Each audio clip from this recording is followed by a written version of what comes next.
Hello, everyone. Thank you for joining us. My name is Erbil Kop, and I'm delighted to have you with us today for the BDTI webinar. We have a packed agenda, which is why I suggest we start immediately with some house rules.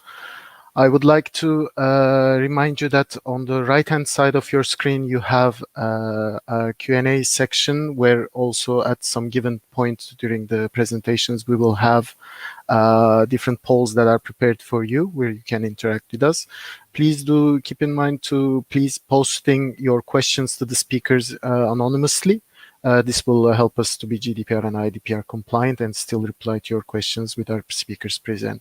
And please note that this webinar is recorded and the slides along with the recording will be shared on the registration page after the event. So today's agenda is as follows. I will be doing a quick introduction to the CEF program and BDTI in general, which will be followed by the BDTI in nutshell section, which will be presented by Andrea Bianchini, followed by the service offering and how to start with the BDTI pilot, which will be handled by Francesca Vella, our pilot request manager. Then we have the pleasure of having with us today the municipality of Milan, presented by Elisa Billistri, followed by the Florence pilot showcase that will be handled by Fabio Basaglia and Emanuele Deri. And we will have the technical team also joining us to speak about the service architecture and security and governance, presented respectively by Zewen Wu and Kasper Rutten. We have at the end, of course, the Q&A section where you can post the questions throughout the whole presentation, but we will focus ourselves to reply to these questions at that stage. And also the polls will be handled there. So just to give you a brief couple of words about CEF program, which actually, as you know or not, has ended, but we are expecting the follow-up program to be adopted soon. We don't have enough information to share with you today, but please follow us on our on CEF Digital or on our different social media channels to get the updates. But what we've been doing since its launch, we are trying to get the European landscape of public administration and SMEs to help with their digital transformation by allowing them to use European-based and future-proof standards into their IT solutions. And we are providing, and we provided support, still doing, in their implementations. And all these are actually packaged into a form of what we call the building blocks, which can be seen here. I'll just remove myself.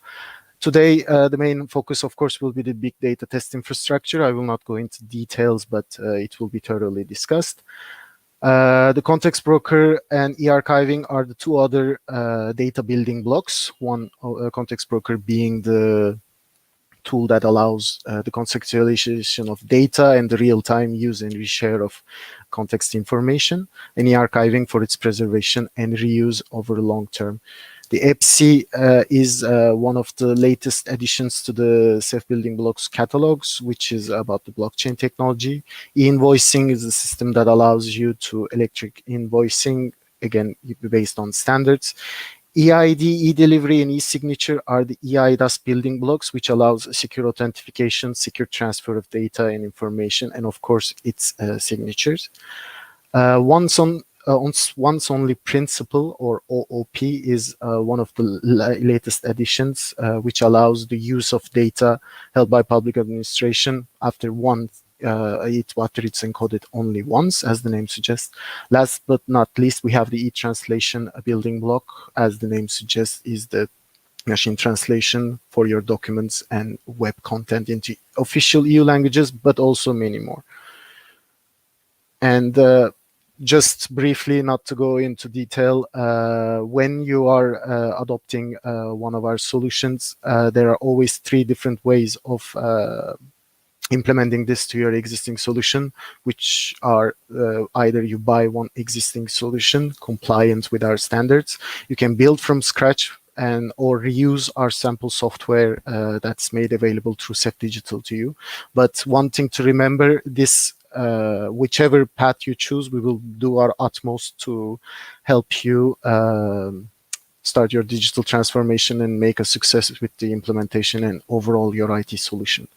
I thank you very much for your attention, and without further ado, I would like to leave the floor to Andrea Bianchini, who will be speaking to you about BDTI in general.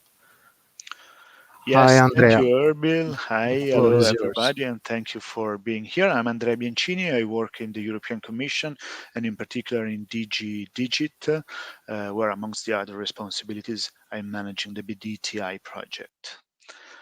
So what is Bdti and how you can take advantage of it? Bdti, as we said, is big data test infrastructure. This means that Bdti, in a nutshell, basically is a set of tools and IT environments, so an IT infrastructure, that you can use to pilot solutions in the data and analytics areas.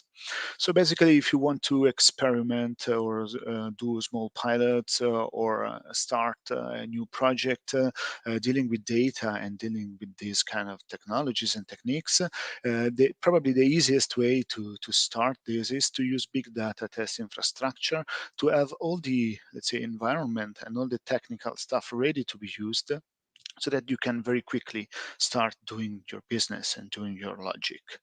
Our idea with big data test infrastructure was to provide this infrastructure easy of use so that the European public administration could experiment with big data technologies and start, let's say, to move towards a more data-driven decision-making process. Bdti basically was born starting from the identification of at least three areas, three main, let's call them pain points or requirements that public administration had to start projects and solutions in the area of data. The problems that we identified together, I mean, working together with different public administrations in all the state members of the European Union, was basically these three. Uh, the first one is that it's sometimes difficult to start adopting technologies in the area of data and data analytics in particular, because they are very complicated and difficult to put together. And so, I mean, this somehow slows the starting of new projects and activities in the area. The second, let's say, big issue, or let's say big problem, is to find the right data to use in such analytical projects. And in this respect, with Bdti, what we plan to do is that and what we are doing is that we basically provide connectors and APIs also to sustain and help engaging with the right data sources that you can use in your projects to get data, apart, of course, from the data that you in your administration already collect and you can use in our platform.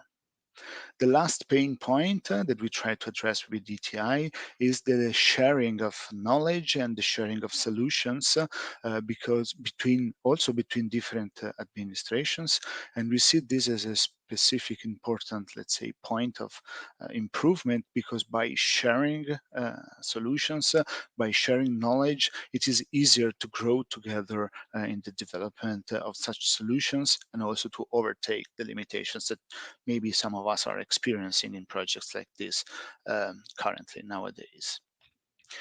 So basically, what is BDTI, and is it for you? This can be a question that you're posing yourself. I think that BDTI is the right environment for you if you have some sort of need or interest in experimenting with big data and data analytics in general in a very safe and controlled environment. By using BDTI, you could avoid setting up and maintaining a complex environment because we have already set up this environment for you, and it is ready for you to use. You can develop pilots or small projects in this environment very easily and quickly, also getting data and insight from other data sources, open data sources, and other data sources that are available in the infrastructure itself. By developing this pilot or these small projects, you can gather more knowledge and gather more insights about your data. And so you can bring data and information to value in respect to what you need to do. And in this way, you can experiment and prototype solutions, again, very easily and very straightforward, in a very straightforward way. And in the end, of course, since the whole infrastructure is open and transparent, you can take what you developed in Bdti and you can make it become let's say, production project in your environment quite easily. And we will follow you also in this path at the end, let's say, of the pilot. In the last year, more or less, we had a lot of use cases of different technologies and different solutions that were tested on Bdti. Here and on the next slide, you see some of the high-level, let's say, technologies or analysis techniques that we tested and used in Bdti. And as you can see, we range basically through all the main areas of, let's say, data analytics in general and the use of data for decision making. So we range from descriptive analysis, and we have tools and solutions that are very powerful in providing dashboards and information about data. But we also add an let's say, give the opportunity to perform some more advanced analysis on social media data, on network analysis, on time series. So if you have let's say, some data regarding measurements or things that evolve and change during time, we can give the libraries and the opportunities to analyze this time series to somehow predict what's going to happen in the future. And as you can see from this slide, we used all these also advanced analytical techniques also to support some specific use cases for COVID-19 that of course came up last year and was probably a very big challenge in many dimensions for all of us. And with Bdti, we were able to test and rapidly prototype with public administrations, but also with big institutions like the European Commission itself, solutions that could help to contrast or at least find solutions or, I mean, find, let's say, ways of reacting to the situation of COVID-19. Continuing on the technologies that we used and let's say the use cases that we can implement, you see that the range is quite vast, and we also have a lot of use cases that are more in line with, let's say, smart cities needs. We take into consideration IoT security in general. We have algorithms and libraries that can do image processing, web analysis, and also bioinformatics or genetic data. This is very high level, but as you will anticipated, as you will see in a few moments, today we also have a couple of presentations from two of our pilot owners that will be able to describe what they did on this platform, and so you will be able to better understand how the Bdti platform can help you and how the infrastructure itself can sustain the action and activities that you should be doing.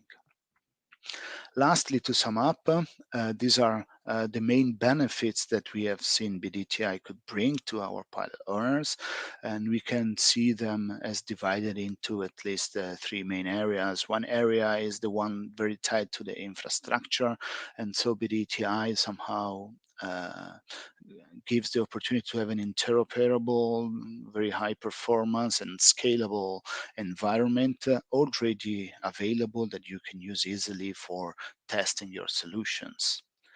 The second main area of benefits, of course, is the fact that the infrastructure is already there and it is designed to be reliable, to be always available, and so to keep into consideration security and, let's say, data preservation policies.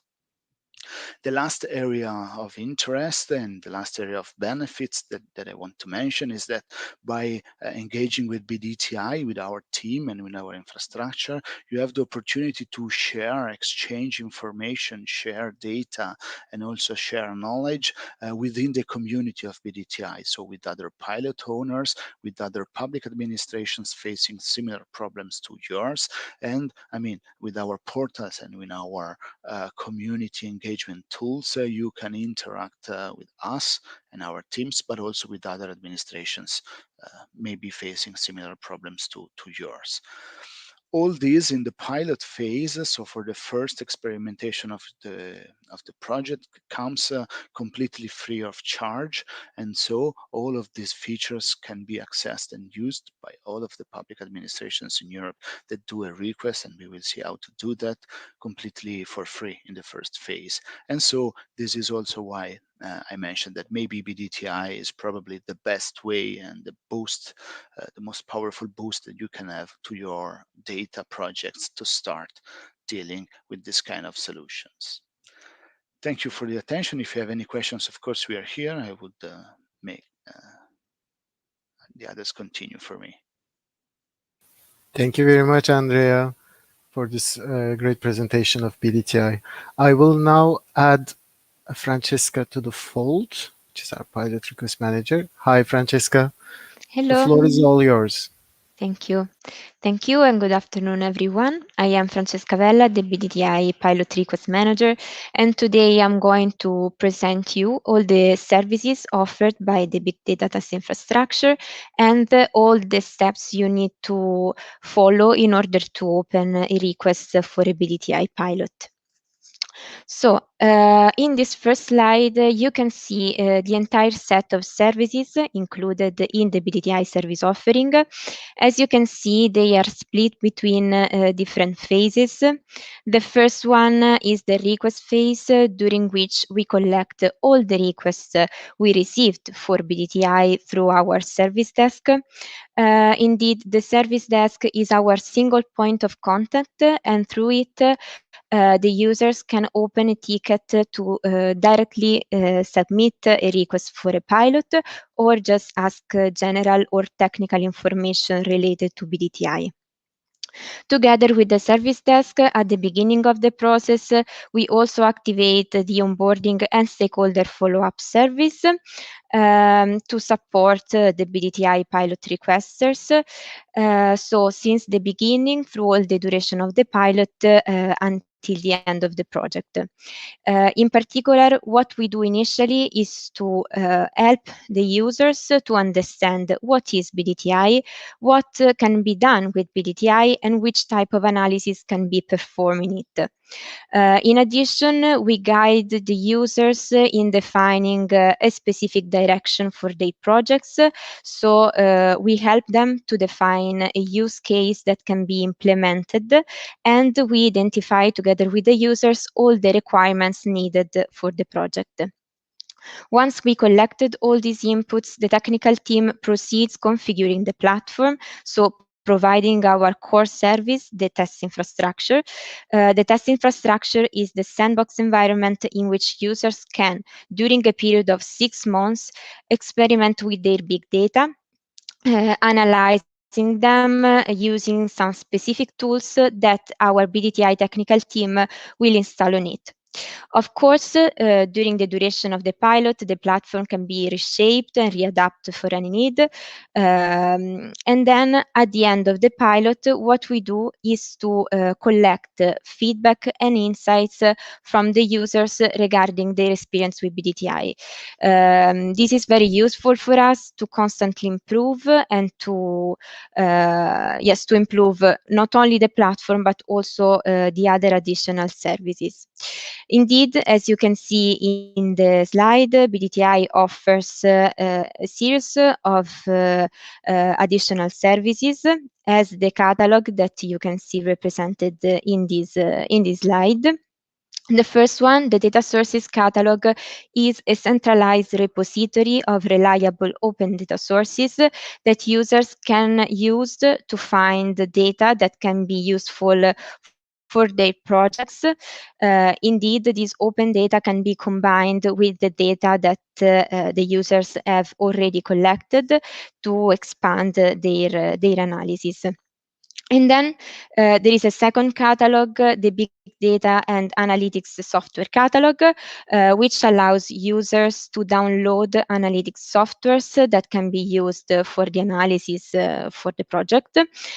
In particular, these tools are classified by different technological areas. For instance, we have tools for data visualization, data transformation, and so on.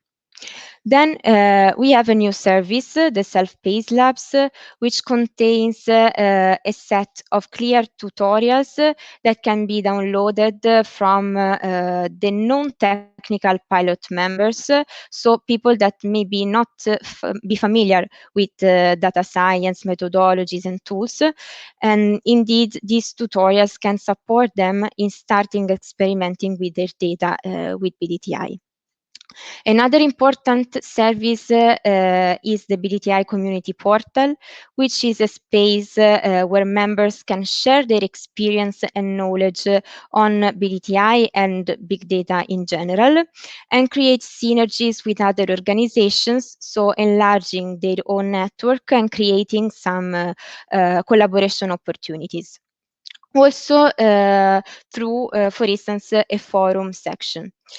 In the community portal, you can also find a lot of very interesting material related to our BDTI pilots, the events related to BDTI and big data. And through the community portal, you will be able to access our BDTI catalogs, so the one that I've just presented you before. And finally, last but not least, we have the advisory service for the in-house implementation of BDTI.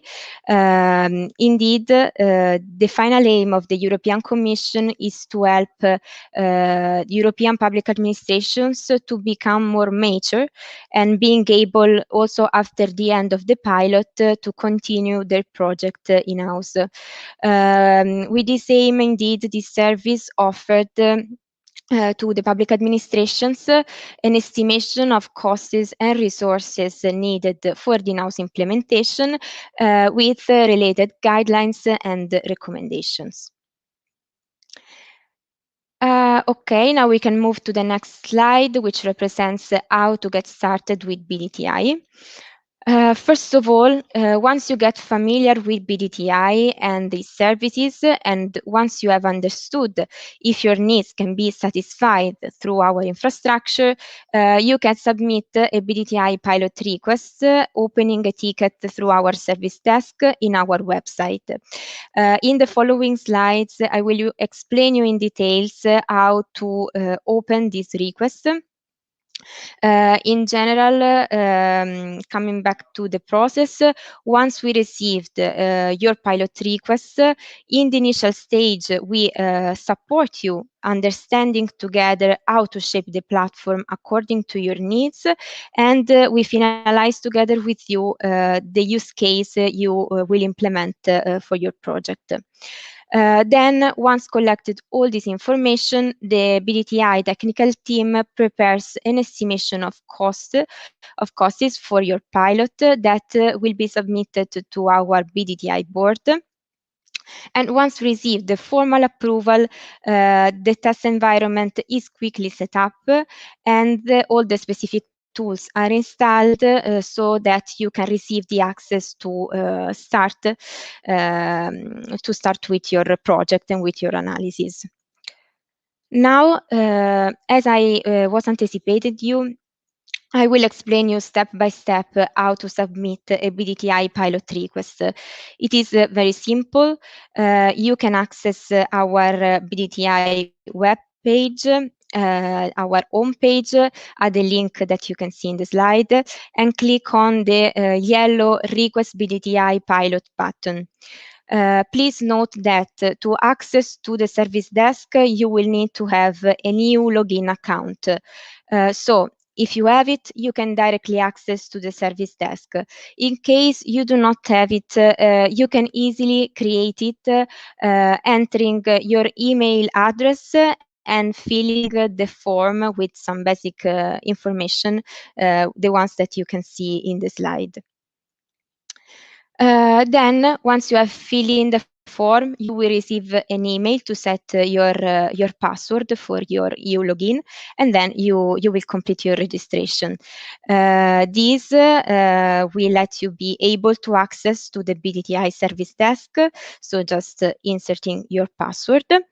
And once inside the service desk, you can click on BDTI pilot request, and fill in the form to submit your request.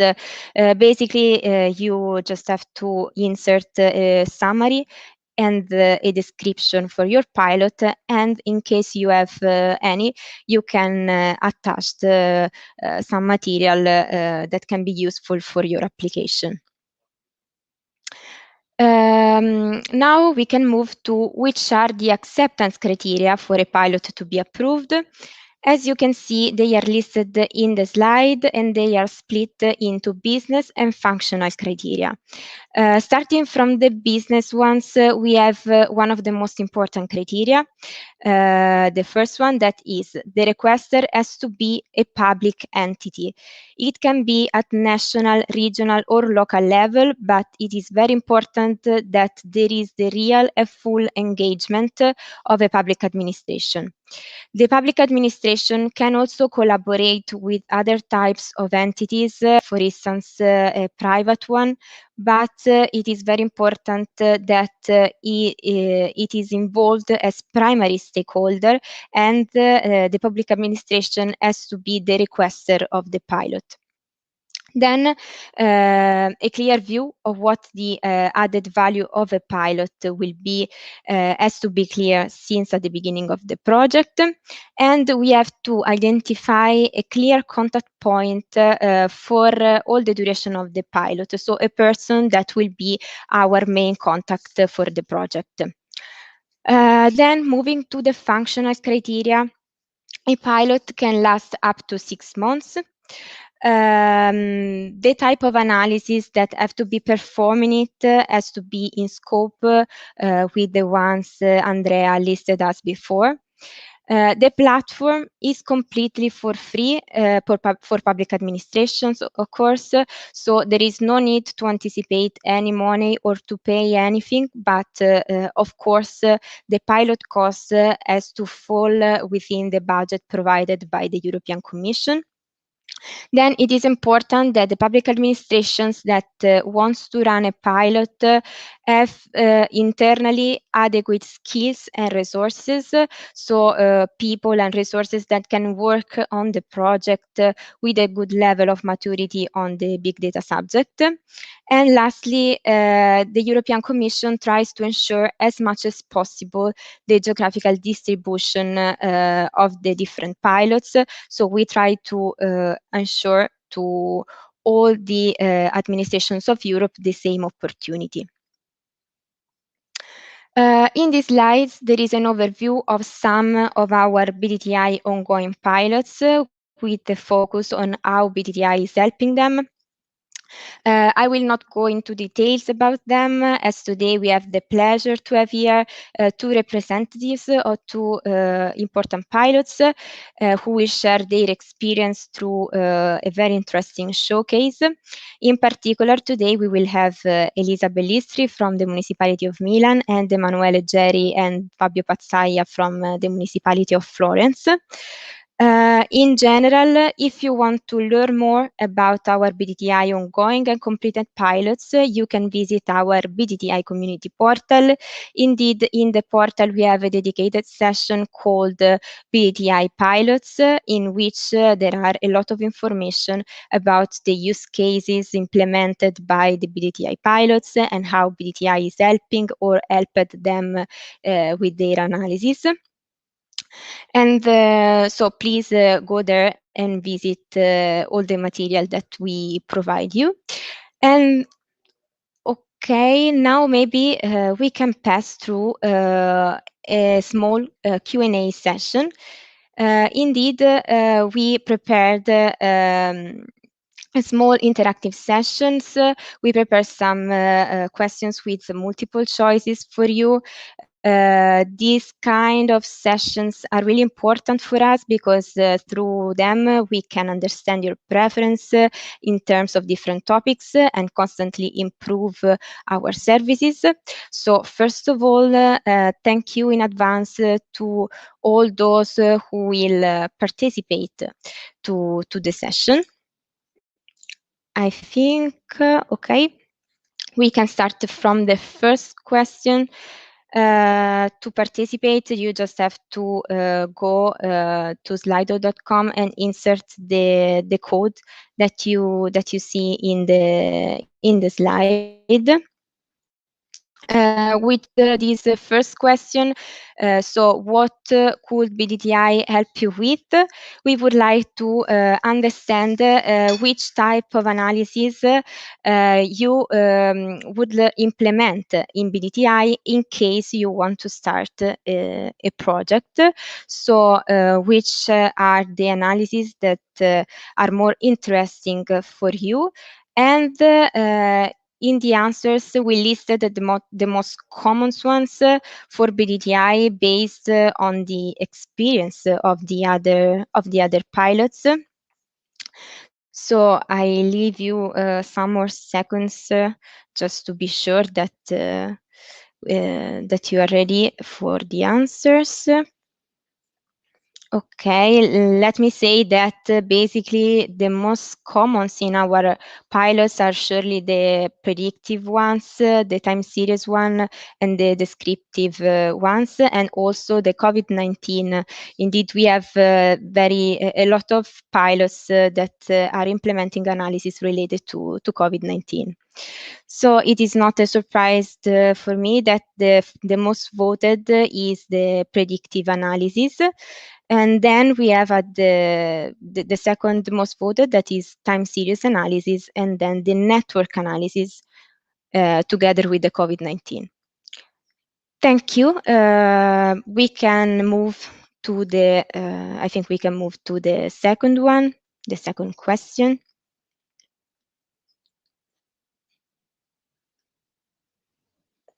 Thank you. So, why would you apply for BDTI? So through this question, we would like to understand which will be the main drivers for you to choose to apply for BDTI. For example, you have big data, but you do not have a platform to analyze your big data, or you would like to make more data-driven decisions, or you like that BDTI provides a dedicated support team, or you like that BDTI is provided for free for public administrations, or maybe because you would like to, you like that through BDTI you will have the opportunity of create a network with other organizations and organizations. So let's wait for a couple of seconds. At the moment, the two most voted ones are I would like my organization to make data-driven decisions. And again, this is not a surprise as this is one of the main goals of the big data test infrastructure. And the second most voted one is I like that there is a dedicated team to support. This is also something that is really important for us to provide you all the needed support for the implementation of your projects. And then we have BDTI is for free. And I am interested in the opportunity of networking with other organizations. Also, these two topics are really important for the opportunity of creating your network with other organizations. I really invite you to visit our community portal, as it is a very good tool to create some synergies with other people and other organizations. Now we can move to the third and last question for this section. Thank you. So what are the challenges that might prevent you from applying for BDTI? So in this case, through this question, we would like to understand why you will not apply for BDTI. And in this case, we have also different answers. For instance, you work for a private entity or an academy and university, so you cannot apply directly for a pilot, or you do not have the right skills to start a project, or you are worried about the security of the infrastructure, or you would like to know more about Bdti before applying for it, or you think it is difficult to apply for a pilot. Okay, the most voted one is I'm not sure whether I will incur unforeseen costs. Um, Regarding this, I would like to say that the infrastructure is provided completely for free for public administration, so there will be no any unforeseen cost during the implementation of the pilot. Then I see that the second most voted one is my organization collects big data, but we lack specialized data scientist personnel. Okay, this is something that is a problem for different organizations. We are trying to provide you with some services that can help you with this. For instance, our self-paced labs that can be useful for you, that are our tutorials for help you in the usage of our tools. And then I see all the other questions. So in relation to the fact that you can be a private entity or an academy or university entity, I would like to say you that through our portal, community portal, you can also add a chance to create synergies and collaboration with other organizations, also with some public administration. So it can be a good occasion for you to have the opportunity to find a public administration interested in your project that can apply together with you for a BDTI pilot. And I think that's all. So thank you again very much for your active collaboration. Please note that at the end of the webinar, we will have a section dedicated to the open questions. So if you have any, please, you can write them in the comment sessions, and then we will be happy to answer to you later. So for the moment, thank you.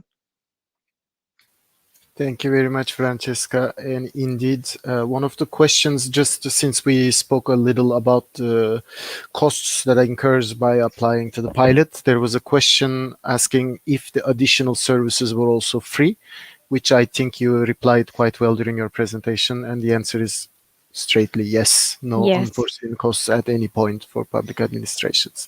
So thank you very much, Francesca. And I think I will now just add, without further ado, Elisa to our feed. Hi, Elisa. How are you doing? Hi, thank you, Erwin. Yeah, and the floor is all yours. Thank you. Good afternoon, everybody. My name is Elisa Bellistri. I work as a data scientist in the municipality of Milan.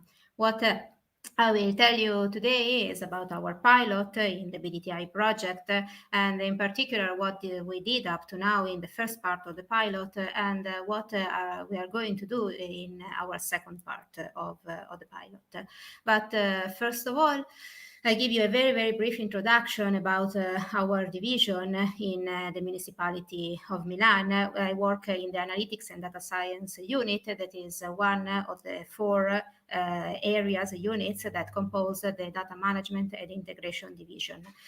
This division was created in the municipality with the aim to analyze and to take decisions from the huge amount of data that the city of Milan produce in order to do the so-called data-driven decisional processes.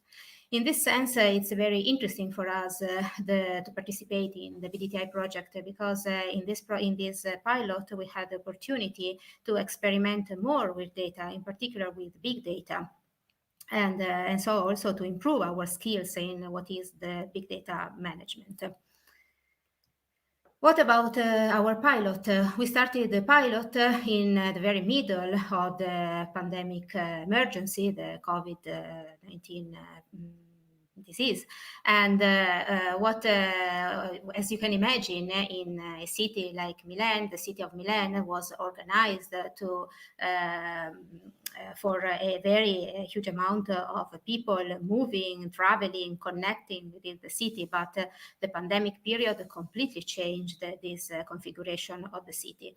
So at the beginning, for us, was really interesting to understand what happened in these changes, but also how to improve physical distances without affecting the social distances. So to study this new configuration of the city in order to understand how to manage this new phase. But fortunately, hopefully, now we are in a new phase of the city. So we hope that in the next future we can go out this pandemic emergency. But anyway, it's still interesting for us to study how the city is changing, because some habits also will remain beyond the pandemic period. And so the configuration of the city definitely changed for also in the future. I give you an example about this. Is the use of public spaces at open air spaces. This was really improved during the pandemic period, and also now, of course, because it's the risk of the spread of the disease in open air spaces is reduced. And so in a city like Milan, that is a city of North Italy, considered very cold and foggy, it was not so common to see so crowded parks. This is Parco Sempione in the city center, and this is a picture, a photo of some weeks ago. So it's something very very unusual for the city of Milan. But people started the habits to live more at open air spaces in the parks and gardens. And also in the project of the city, there's, for example, this is a project for a square also in the center, Piazzale Loreto. The new projects are going to imagine a city with more and more enjoyable green spaces in the squares in the cities. So, what about the first part? As I mentioned, we were interested in studying the movement of the people during the pandemic period, and especially during the first lockdown, so from the month of from March to May. And we collected data from two telcos companies. In this data, for example, this one, an origin destination matrix, so we were able to see in a determined period of time the amount of people that moved from a part of the city to the other. The city was divided into different zones. But we also collected data from another telco company, so we had the need to integrate these two data sets. First of all, to perform a data quality assessment of this data, and then also to improve the quantity of information that we were able to extract from the two data sets. These two data sets are provided from different shapes, division of the city, and also with a different granularity. For this reason, we implemented an algorithm in order to be able to interchange within these two data sets and to be able to integrate data even if they have different shapes or different granularity.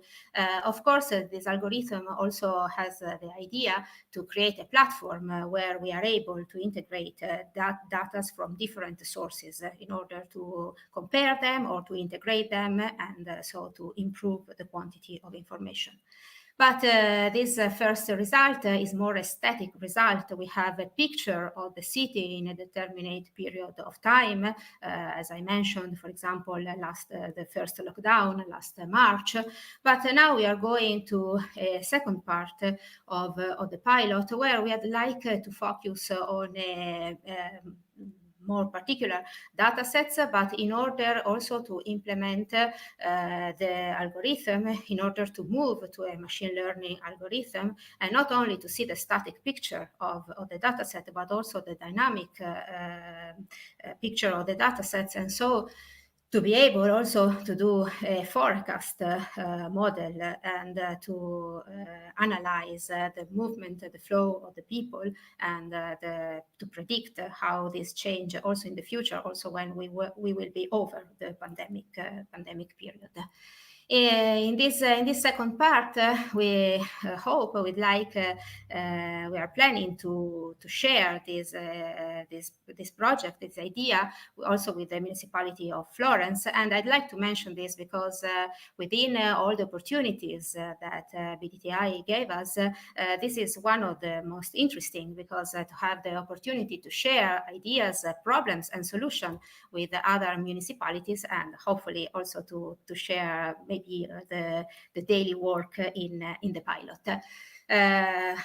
Apart this, we are interested now, as I mentioned, in experiment some to improve our algorithm with a machine learning algorithm, and again to share knowledge and ideas also with other Bdti partners, in order to improve new methodologies and to improve our skills in Bdti in big data analysis.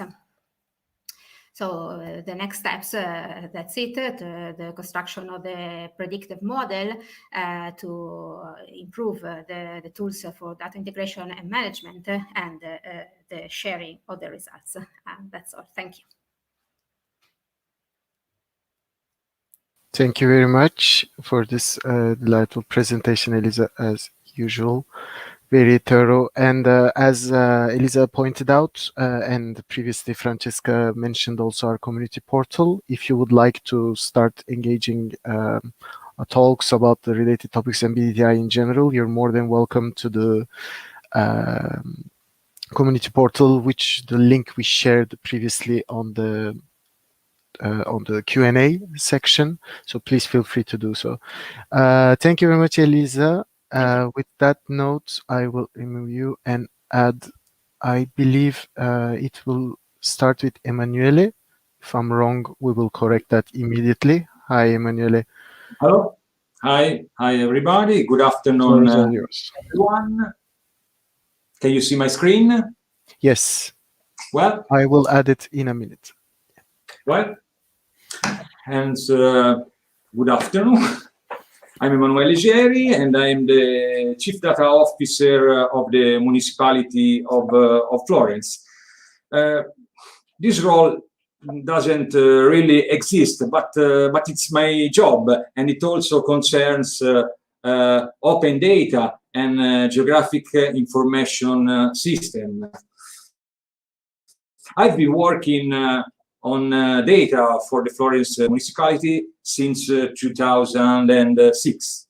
And a less official role for me can be data visionary. Over the years, the municipality of Florence has been very active in collecting the data coming from the city, coming from the work of the office of the municipality. And during the last years, since 2015 about, from data from the smart city. And our mission, our goal is make the most from the various types of data and extract value from them. And we are working with data for tourism. An example is the project Feel Florence, or for Digital Florence, a project that concern digital citizenship and closer service to citizen. Other scenario are the proximity, it is network analysis. We have a project called Firenze Prossima. And obviously, also we work with data also on the master plan and our urban plan of the city. And our opinion is that big data and in general data coming from the smart city can give new and interesting ideas to this classic theme of analysis. And hence, why Bdti? Because we are also interested in build and share or compare use cases with other cities, Milan, for example, but not only. And another things is to have a powerful, reliable, and scalable and up-to-date with technology and algorithm platform.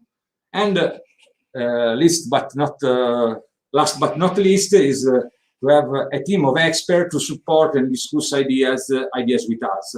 And in Bdti, referring not only to the platform but also to the people, we have found these features. And what we are here, we can see some example of data sources from the smart city. And for example, video surveillance, that for what? Video surveillance can be used to detect crowded areas, for example, or also to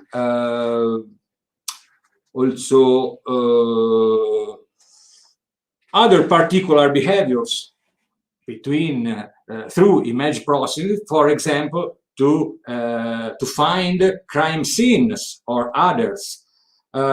Smart metering not only for energy saving, but smart metering can reveal use of housing and presence indicator, for example, for tax evasion. Smart mobility, you can see the two sources of smart mobility, and they can data from them can be used not only to saving emissions analytics, but also with this data we can plan dedicated lanes. And you can see some example of data source: smart lighting, recharge station, or Wi-Fi point, smart irrigation, smart bench. But an interesting data source can also be considered satellite photos and images from drones, usually used at wide area level, but today also used at city level. And don't forget social media analytics, and another important scenario to analyze. And often, by combining data sources together, we can obtain amazing and astounding results. And now, my colleague Fabio will show you some analysis that we did also thanks to the Bdti platform that are useful in the period of pandemic. And please, Fabio. Hi everyone. I'm Fabio Pazzaglia from the municipality of Florence, here to show you some insight of our Bdti experience. So, okay, thank you. So, Our Bdti pilot was inspired by the idea of understanding the actual impact of restriction on people's lives and the city economy. We focused on three main topics: people behavior, vehicular traffic, and tourism. To reach these goals, we mainly employed the data sources that you can see on the right. Outdoor Wi-Fi connection, parking lots occupancy, traffic flow, and night spent in Florence. When we talk of people behavior, we mean in particular an estimation of the amount of people walking around the city center at different day hours. The Wi-Fi access point distribution provided us the ability to segment anonymous users between main streets or squares, looking for the actual people presence, and in addition to this, through a previous year comparison, we were able to determine how the pandemic influenced the citizen habits and behavior. This is more important now and in the subsequent, hopefully, recovery phase, when it will be possible for us to draw a picture of the so-called new normality and comparing it with the city before the 2020. Similar consideration also apply to the second topic, the vehicle trend analysis. The focus is again on the city center, in particular inside the limited traffic zone, where we use data coming from indoor car parks and those coming from the LTZ access control system. The third topic was the tourism. As I said, all the collected data for users and vehicles are anonymous data, so we cannot distinguish between different user profiles, for example, residents, workers, or tourists. Considering the importance for the city economy, we analyzed this field by taking into account data directly related to tourism, like short stayers accommodation. At the moment, we analyze those data alone in a self-contained way, mostly to emphasize the difference with years before the 2020. When the tourism will gradually grow up again, we will be able to correlate this data with the previous mentioned city growing and mobility. Here you can briefly see some insights from the overall results. The picture on the left shows a synthetic view of people presence. In the first 8 months, we had nearly 50% less presence on average than last year, with a peak of 80% at the beginning of the pandemic.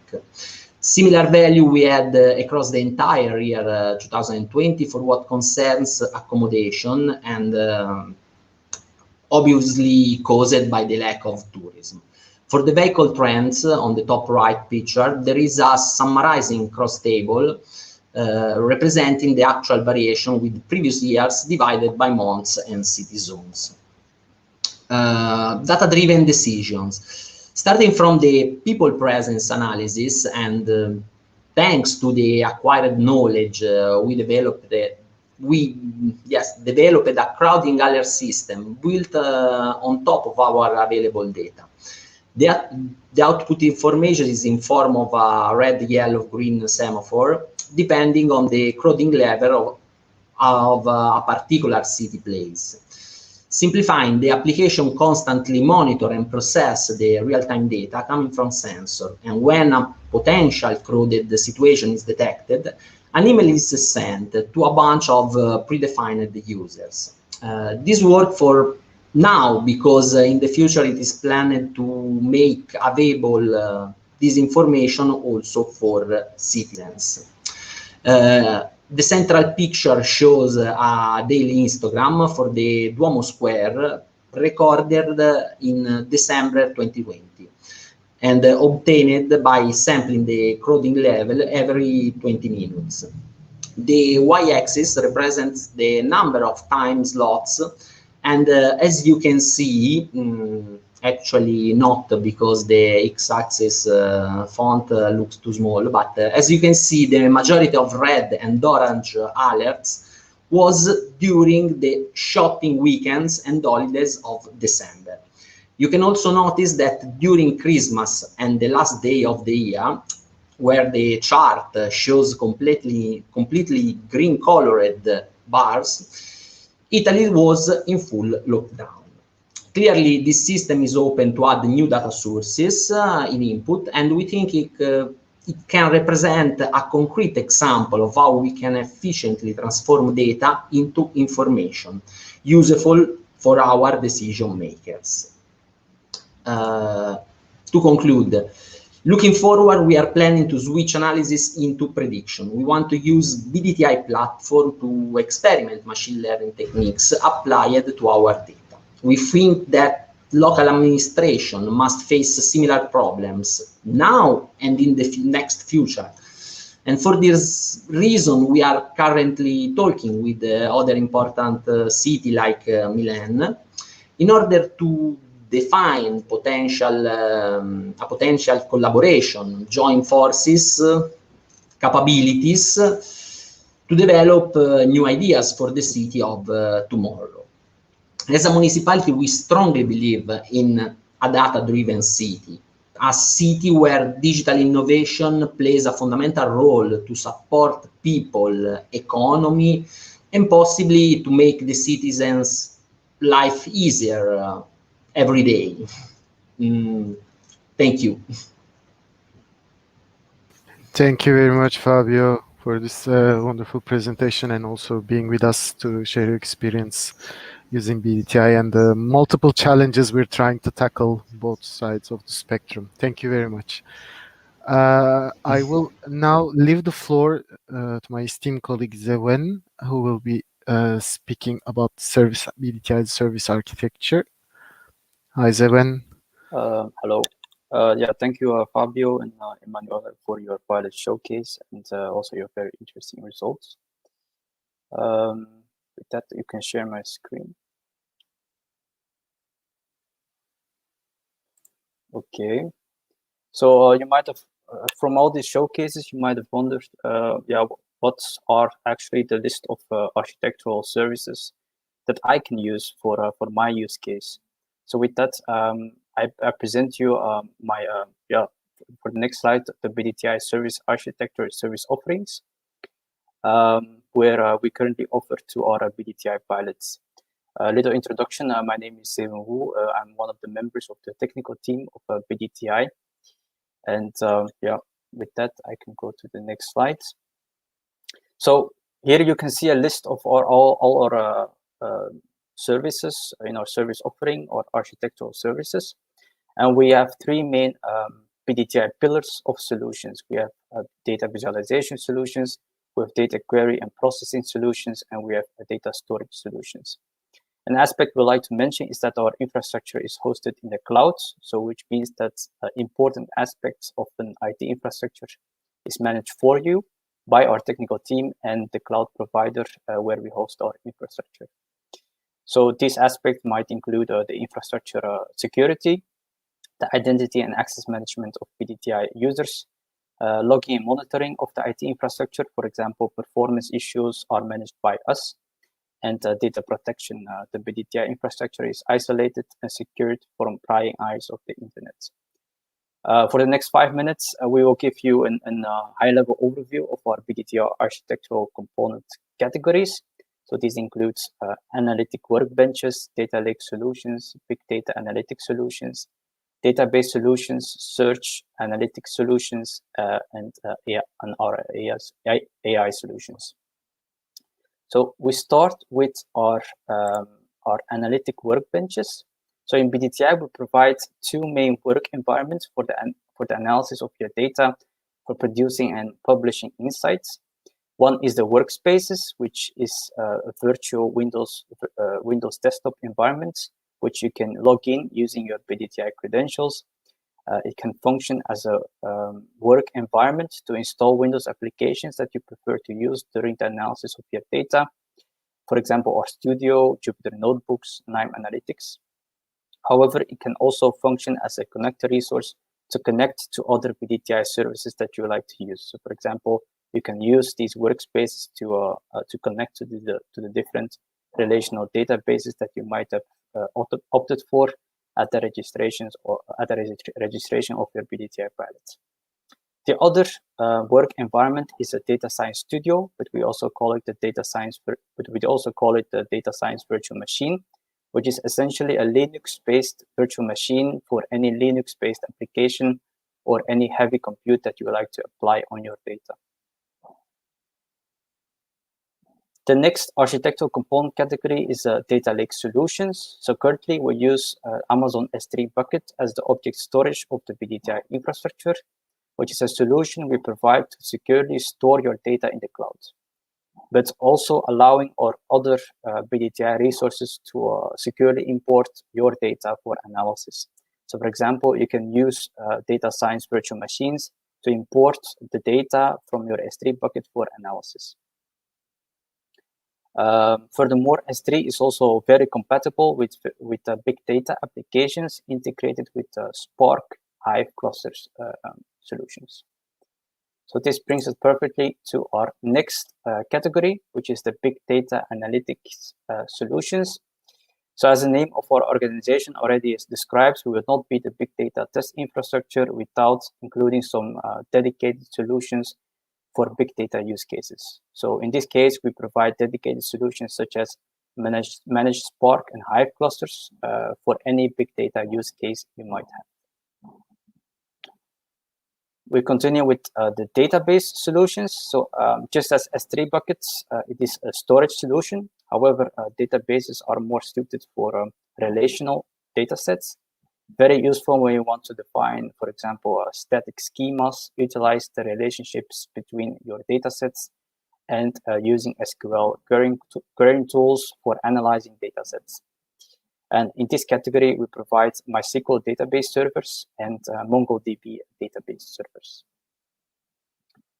We continue with our search and analytics solution. This solution is most suited to analyze the contents of large amounts of text documents. So in this category, we provide our managed version of the open source search engine Elasticsearch. Additionally, you can use Kibana to visualize your text document insights. Then we conclude with our AI solutions. This solutions is most suited to building machine learning models, natural language processing applications, data mining, predictive modeling. And in this category, we provide our managed version of the open source H2O.ai machine learning platform, which supports most widely used statistical and machine learning algorithms. Additionally, you can work with the open source interface of H2O Flow, which you can use to combine code execution, text, mathematics, and plots. So with that high-level overview of our Bdtr architectural service offering, so hopefully now you have a better understanding of the services you could apply for in terms of infrastructure for your use case if you are interested in applying for a Bdti pilots. Yeah, with that, I continue with, I pass the word to Casper Rutten, which is also a member of our technical team of Bdti. And he will dive deeper into the security and the governance aspects of our architecture. Okay, thank you very much, Steven, for the introduction and very clear slides.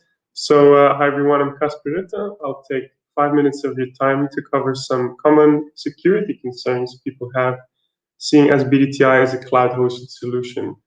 So, hopefully by the end of my 5 minutes, you'll be slightly comforted by the way we approach things from a security perspective within Bdti.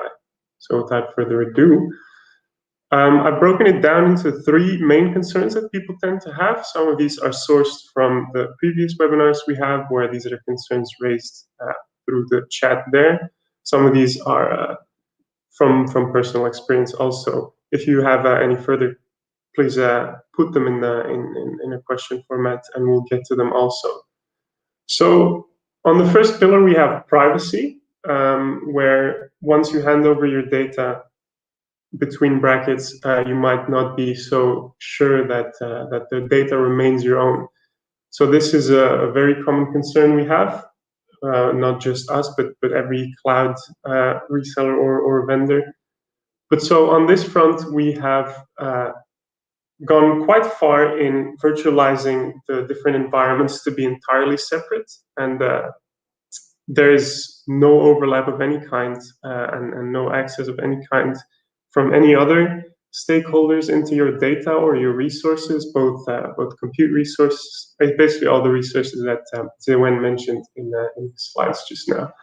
So for that's on the who else can access my data point. Then we have there's also obviously legislation as well, not just let's say subjective feelings on privacy. And also, that's also obviously one of our main concerns, seeing as GDPR is globally a leader on this front, and so these are our questions and concerns that we deal with quite regularly. So, for example, I know Milan's pilot with Elisa, who's in attendance and gave a wonderful few slides just now. That they had some concerns whether or not they can contractually put their data on the cloud, whether or not that violates their NDAs or whatnot. And also there, we believe we can definitely meet you in the middle on any questions or issues you might have.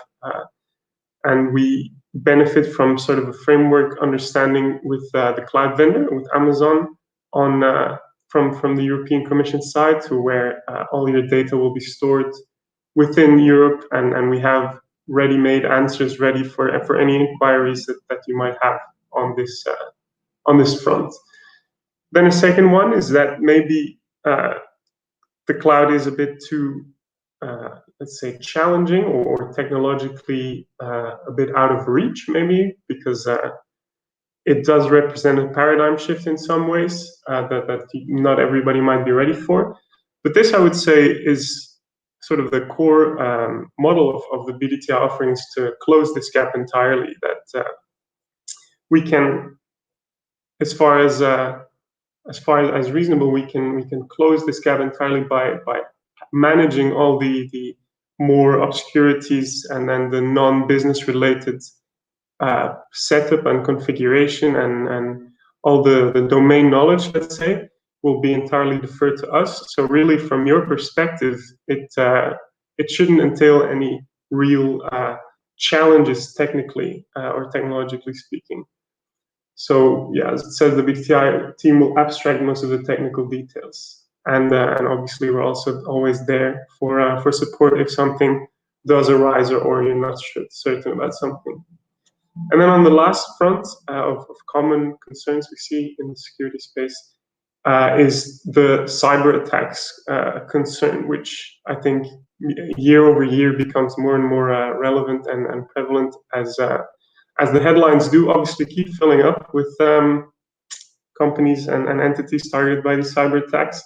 But so this is really sort of an unintuitive one, in the sense that because the cloud is so big and because these vendors have so much, let's say, compute under their control, it's really a better place to be with your data regarding cyber attacks than anywhere else, because you can lean on in large part on what these cloud vendors are able to do at scale to fend off these sort of concerns. So while your public administration or whichever entity you are might struggle to find, let's say, leading cybersecurity experts by the sheer scale of the cloud undertaking, and to some extent the Bdti undertaking as well, we're able to have a much higher level of readiness and preparedness to deal with these sort of issues. So once again, if this doesn't really cover you on the topic, always available to answer your questions. So then, to end with a bit more of a formal slide, to give you a sort of a level breakdown of how exactly the security model works for Bdti. There are 4 pillars. There's infrastructure security, which Bdti takes care of. With this means everything related to networking, to making sure your stuff is available but not too available, that some malicious actor across the globe might not have access. So this is entirely our concern. Obviously, we can't stop you from putting your password on the internet, so there are some concerns that will remain your own, but this concern is entirely our own. Identity and access management is also something we manage for you. We will create accounts for you, set you up with a password, and then from there on out, obviously, keeping your identity your own, it becomes your responsibility. Then logging and monitoring feeds back a bit into the cybersecurity point from earlier. Because we are able to manage a number of pilots at once, we're able to have some quite sophisticated technology to monitor what's going on with your environments, so that you might be notified if something isn't working as you might expect. And then data protection also feeds back into the NDA point of earlier.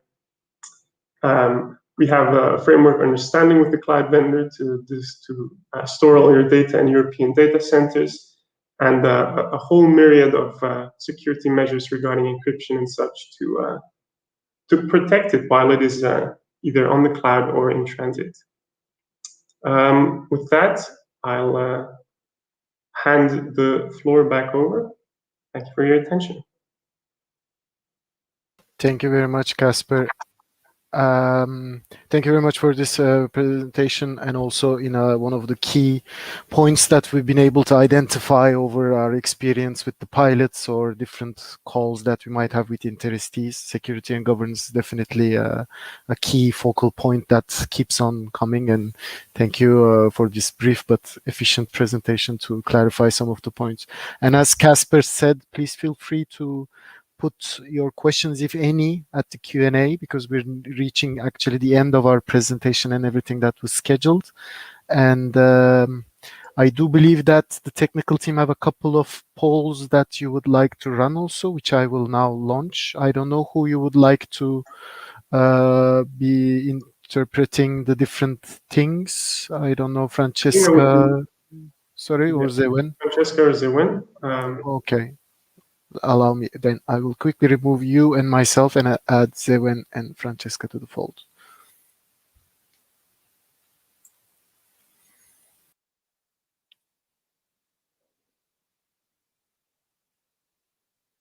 All right. Yeah, I think we have prepared some Slido questions.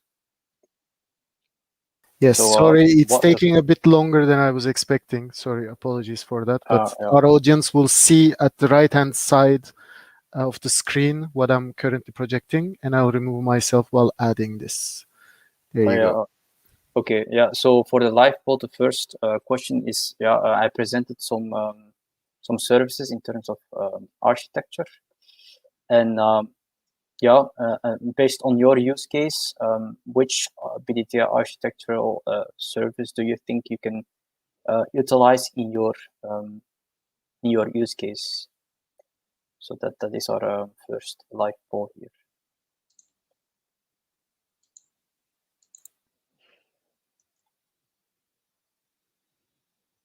So indeed, we have some results in terms of managed Spark and Hive clusters. Indeed, if your use case is big data, so for example, data consisting of more than 40 gigabytes, but also applications of that needs very high velocity, and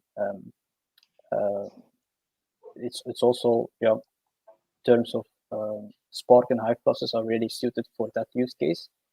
AI solutions, so as a previous poll already describes that predictive modeling is one of the main interests. So indeed, AI solutions may indeed help that in your use case.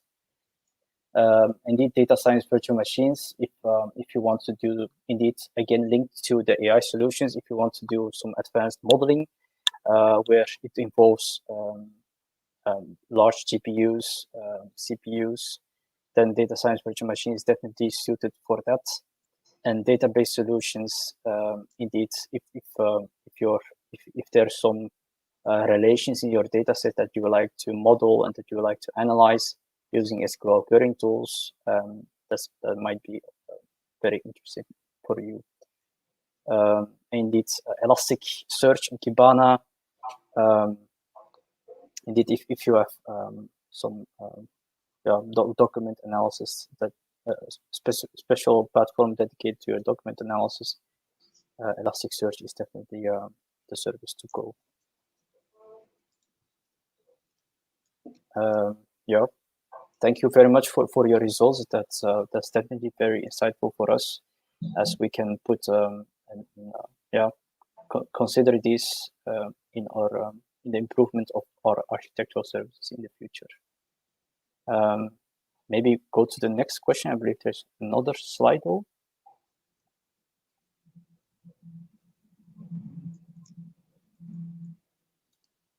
me check. Yeah, in terms of personal architectural security concerns, so Casper already mentions some tackled already some security aspects of our infrastructure. Yeah, maybe Casper, you can comment on this. Yeah. Definitely. So yeah, we see legal compliance and privacy coming out strong. Actually, give it a few seconds to maybe fill out. But yeah, I think this is in line with what we've experienced so far as concerns and let's say roadblocks on the platform.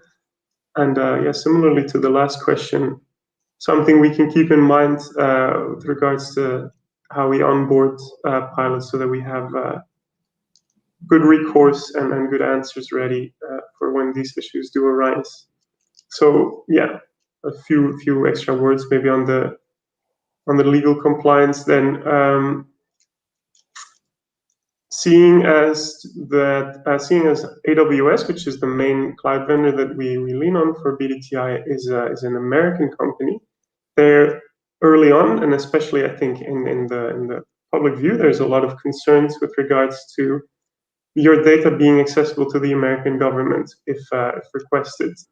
But obviously, to combat this, and because this would not be an acceptable, let's say, clause to put in any SLA from our side, the European Commission has gone to great lengths to establish an understanding with AWS and to have some legal boundaries around your data being stored and always remaining in European data centers, which precludes us, in my understanding, from quite a few of these things that AWS in America, in the United States of America, is bound to. I hope that didn't go too far technically or legally. Yeah, with regards to privacy of your data, it's a bit hard to demo this beyond obviously just saying that we keep your data private, not just from the public internet, but even from other stakeholders, other pilots running on BDTI. I think maybe even to some extent it is sometimes a blocker because we see people interested in sharing some of their findings across different pilots. But really, that is no more convenient to do than to share it with anybody else in the world because you are so separate from any other environment at the time. I see we have a question as well. Are all the components provided by BDTI deployed on Amazon Web Services? Is it possible to select a preferred region country? So at the moment, yes, all the components provided by BDTI are deployed on AWS. We have some investigation ongoing, and we have some experience within the team also on working with Azure. But currently, it's all on AWS. With regards to selecting a preferred region country, not technically it's possible, but it's not usual in the sense that there is a large amount of our monitoring and billing relies on the data being located in Ireland.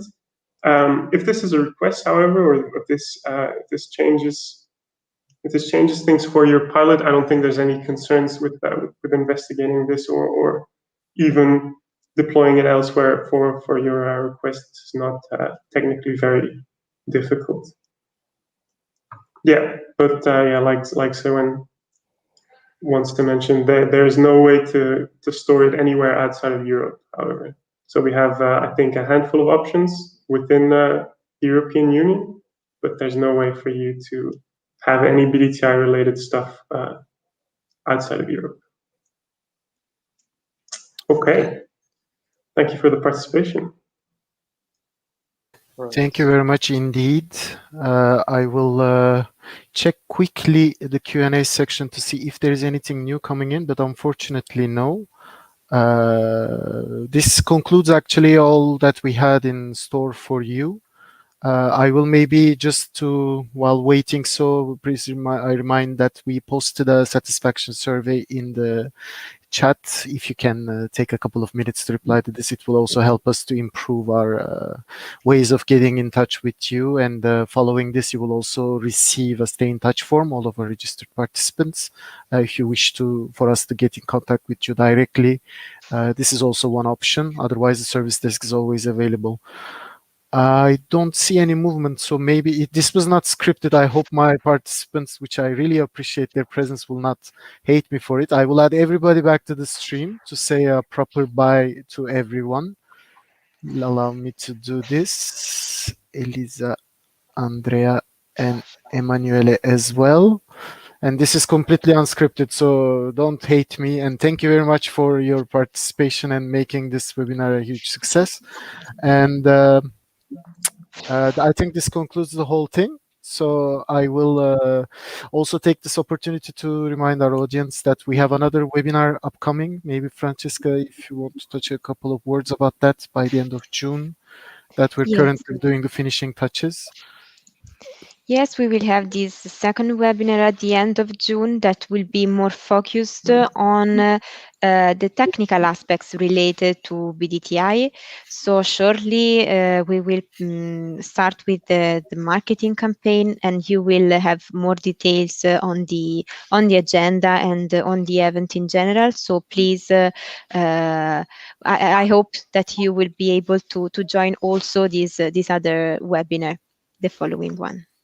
We are Thank looking you. very much forward to it. Thank you. So heartfelt thanks to all of our speakers and to you, our audience. And I will remove everyone a little, and we'll close this event from here. Thank you for joining us. We'll take just a second, and we'll take everyone out. And it was a very big pleasure to organize this today, and very much looking forward to seeing you all in the future events. Stay safe and see you soon.